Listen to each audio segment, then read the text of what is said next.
Okay, let's get out of here.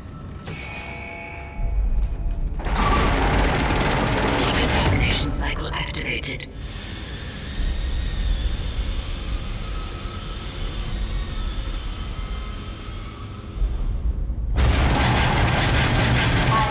Kendra! Isaac, Kendra! you really didn't think I was just gonna walk away, did you? I can't do that. Marker's coming with me. It's a shame. I was starting to like you. Really? Even if you are insane. Nicole thinks I'm sane. What, you don't believe me? No. Take a look at yourself. Better yet, take a look at the video from Nicole. But I've already watched most of it. And this time, watch it right to the end. Alright. Isaac, it's me. I wish I could talk to you. I'm sorry. I'm sorry about everything. I wish I could just talk to someone. It's all falling apart here. I can't believe what's happening. It's strange. Such a little thing. In the end, it all comes down to this one little thing. Oh, I hope there's thermite in that needle. I didn't want it to end like this. I really wanted to see you again. Just once. I loved you. I always loved you.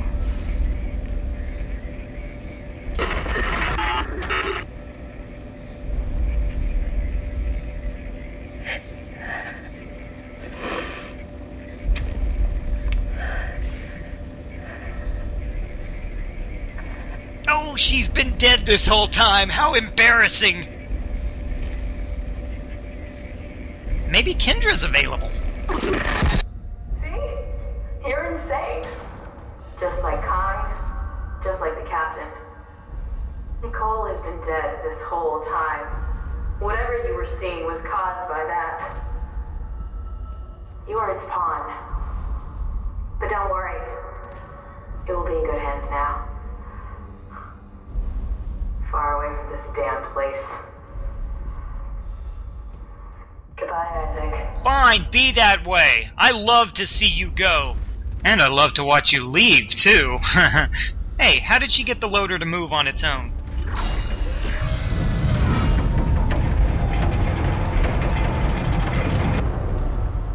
I think we can take a shortcut and head her off at the pass. Nicole and I can... Oh, no. Nicole. She's been dead this whole time. Why? Why? Why did I hallucinate her with all of her clothes on? So maybe that's how unitology began. The hallucinatory effects of the original marker caused people to believe it was divine.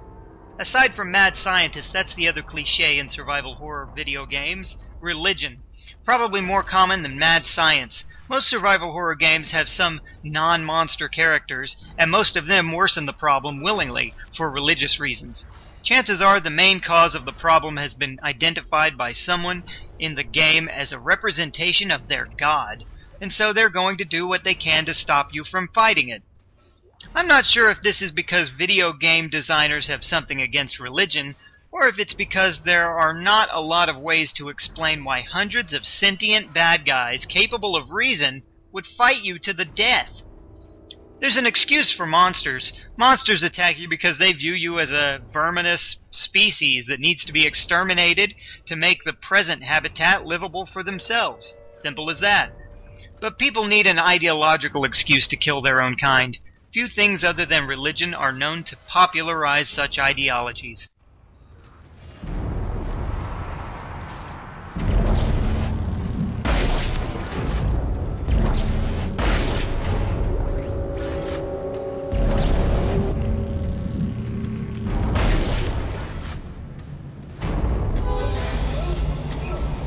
Kendra, I've decided I love you. Will you marry me? Oh my god. Is this a bad time? Sleep on it.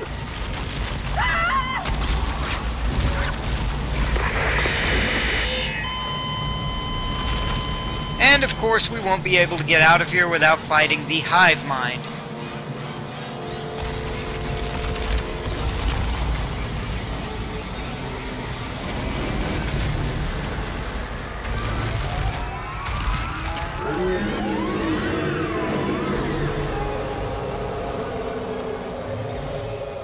The hive mind supposedly controls the necromorphs telepathically. Today, telepathy is a common element in science fiction, but this is a fairly recent development in the genre, as just a few decades ago, telepathy was considered too mythological to be acceptable in science fiction. Reading the thoughts of others outside of reading body language was considered too magical and in the realm of fortune-telling. But several key developments helped usher the phenomenon into science fiction. One of them is the hard science of brainwaves, and the mystery of consciousness and memory storage. An electromagnetic wave pulses back and forth across the human brain every 12.5 thousandths of a second, and is believed to be initiated by the thalamus. Though it is suspected that this wave has a synchronization effect on the brain, little is known about it, or how it might influence the brain itself. It is entirely possible that influencing this wave from the outside can cause specific ideas or even auditory signals to be perceived by the brain. In theory, a machine could be used to project specific brainwave patterns toward a person's brain and cause them to think certain thoughts, or process the signal as though it was a sound they heard. Another mystery of the brain is memory storage. About a century ago, there was a scientist who wanted to figure out where memory was stored in the brain, so he devised an experiment with lab rats. First, he would train his rats to perform a complicated task in order to get food, a task that could not be figured out easily, but that would require memory. Then he would begin burning sections of the rats' brains out of their skulls with a soldering iron. Sounds cruel, I know, but the interesting thing was the rats always behaved as though they remembered how to get the food, even after the vast majority of their brains were burned away.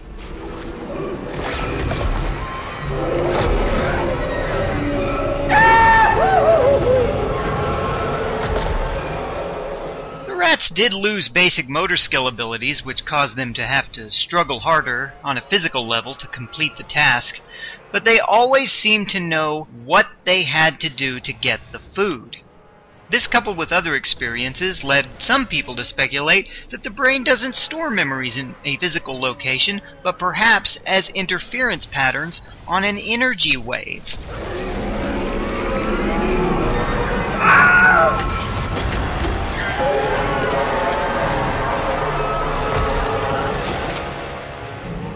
Perhaps when you learn something, your brain broadcasts that data onto your own electromagnetic brainwave. And when you need to recall it, your brain simply reads the same signal it broadcasted earlier. This would explain why some people develop very organized and extremely large memories. Energy waves are capable of storing vast amounts of data. The information contained in your local public library can probably be stored on a radio wave that spans less space than the volume of a sugar cube. So if brains are natural thought transmitters and receivers, it's not too far-fetched to imagine a brain receiving the thoughts of a different brain from a distance. The other big influence that made telepathy science fiction was the alien abduction phenomenon. Whether it's real or not, the fact is that people claiming to have been in contact with extraterrestrial beings from the 1950s onward have successfully convinced the mainstream public to associate extraterrestrials with telepathic communication. And aliens have always been considered science fiction rather than fantasy, so that which is associated with aliens is to be associated with science fiction. Now that we're almost done with the tour, I think it's a good time to reflect on the game as a whole, and why it's such a great survival horror game. For me, the appeal of Dead Space is the Ishimura. When we think of survival horror games, we tend to think we like them simply because we like to be scared. And I'm sure that that's a large part of it. However, looking back, what Dead Space amounts to is one giant walk around the interior of a spaceship 500 years in our future. We get to see its individual parts and mechanisms function, and we actually get to repair and operate them at times. I think what Dead Space taught me is how important architecture is to the survival horror genre. These kinds of games give us an excuse to have adventures in very confined and localized areas, and explore rooms that are off limits in normal situations. If not for the necromorph infection, Isaac would not be authorized to raid the captain's private quarters, rob his corpse, break gravity tethers, or dismantle a military vessel's engine. But he also would not likely be granted permission to do even the simplest and routine operations that the Ishimura's crew does daily. Every deck had some kind of security center between the tram station and the rest of the sector. Isaac would not likely be permitted to pass most of those rooms in normal scenarios. But wipe out the whole crew with the parasitic organism, and bingo! Isaac can, and in fact must, go everywhere, and do whatever it takes to keep the few survivors alive, even if it means vandalizing equipment and picking the dead captain's pockets. I find that this seems to apply to most survival horror games. A facility doesn't exactly have to be a spaceship to have an abundance of off-limits rooms that we wish we could explore in real life, but can't for safety, security, privacy, or legal reasons. A plague of undead, extraterrestrial, or demonic monsters has an ironic way of liberating the individual and giving us license to explore. It's not uncommon for young zombie enthusiasts to study nearby buildings and wonder, would I take shelter in this building during a zombie outbreak? That's one of the reasons survival horror is an architectural art also. Certain structures are more resistant to the undead than others, and in such scenarios, one can't help but study the layout and design of the buildings one finds.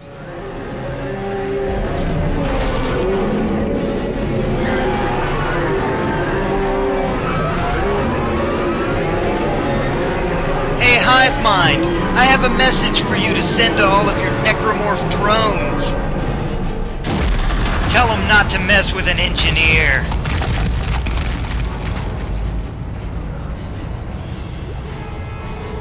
Goodbye Hive Mind, goodbye Marker, and goodbye Aegis 7. Oh, it's locked! By the power of the engineer, I command thee!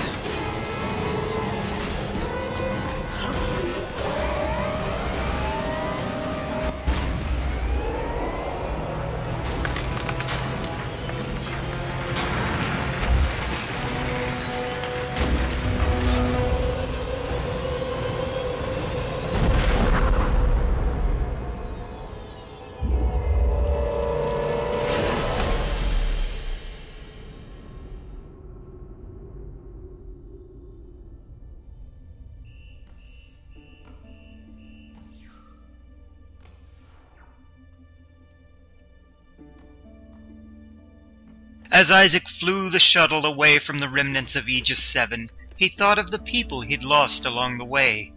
Kendra, Hammond, Nicole.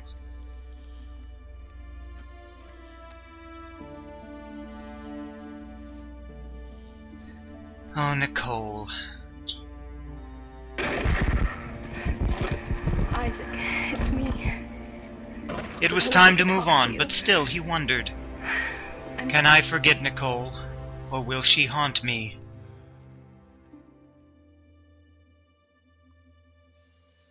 Haunt me.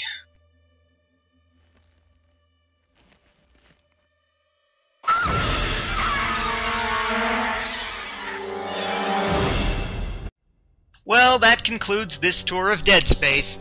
I hope you enjoyed watching it as much as I enjoyed conducting it.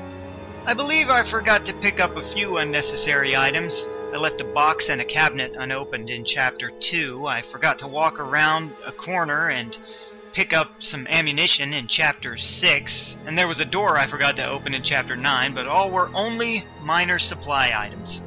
This was the very first tour conducted by Horror Game Tours, and video and audio editing should improve over time, so I hope you will forgive any of those problems. I hope this tour has been educational, or at least thought-provoking, and if I did my job right, you noticed things about the game which you would not have had you played it. Thanks again for watching Dead Space on Horror Game Tours!